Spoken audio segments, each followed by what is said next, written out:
መጀመሪያው ጥያቄ ድብልቅ ቁጥር 3 ሙሉ 2 አምስተኛ ወደ ህገ ወጥ ክፍልፋይ ስንገልጽ ምን ይሆናል ይላል።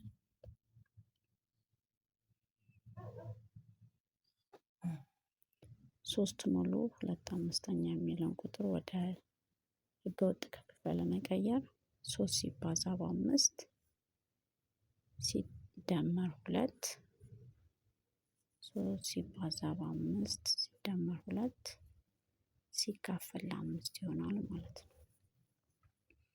ስለዚህ 3 ሲባዛ በ5 15 ሲደመር 2 17 አምስተኛ ይሆናል ማለት ነው። ስለዚህ ምንድነው የሚሆነው? 17 አምስተኛ ላይ ይሆናል ማለት ነው። እሺ ወደ ሁለተኛው ጥያቄ ስንሄድ 6 ሙሉ 1 ሁለተኛ ሲካፈል 4 ሙሉ 1 ሶስተኛ ሲሰላ ስንት ይሆናል ነው የሚለው። ስለዚህ መጀመሪያ እነዚህ ቁጥሮች ለማካፈል ድብልቅ ቁጥሮችን ወደ ህገ ወጥ ክፍልፋይ መቀየር አለብን ማለት ነው። ስለዚህ 6 ሙሉ 1 ሁለተኛን ወደ ህገ ወጥ ክፍልፋይ ለመቀየር 6 ሲባዛ በ2 ሲደመር 1 እናደርጋለን ማለት ነው።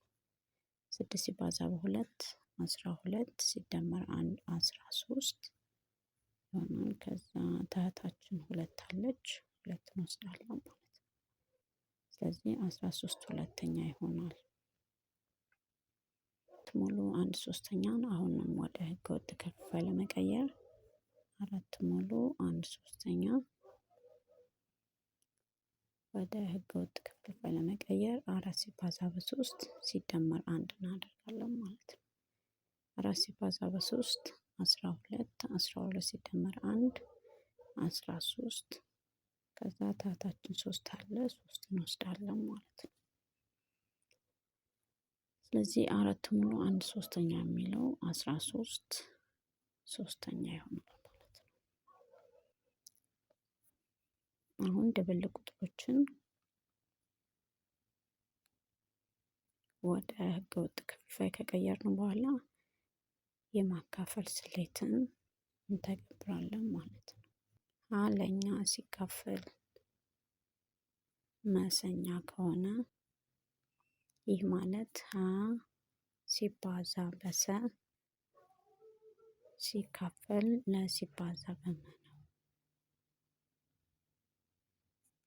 ስለዚህ በዚህ መሰረት 13 ሁለተኛ ሲካፈል 13 ሶስተኛ ማለት 13 ሲባዛ በ3 ሲካፈል 2 ሲባዛ በ13 ነው ማለት ነው። ስለዚህ 13 በ13 ይጠፋና የምናገኘው 3 ሁለተኛ ይሆናል ማለት ነው። ስለዚህ መልሳችን 3 ሁለተኛ ሐመርኋ ይሆናል ማለት ነው።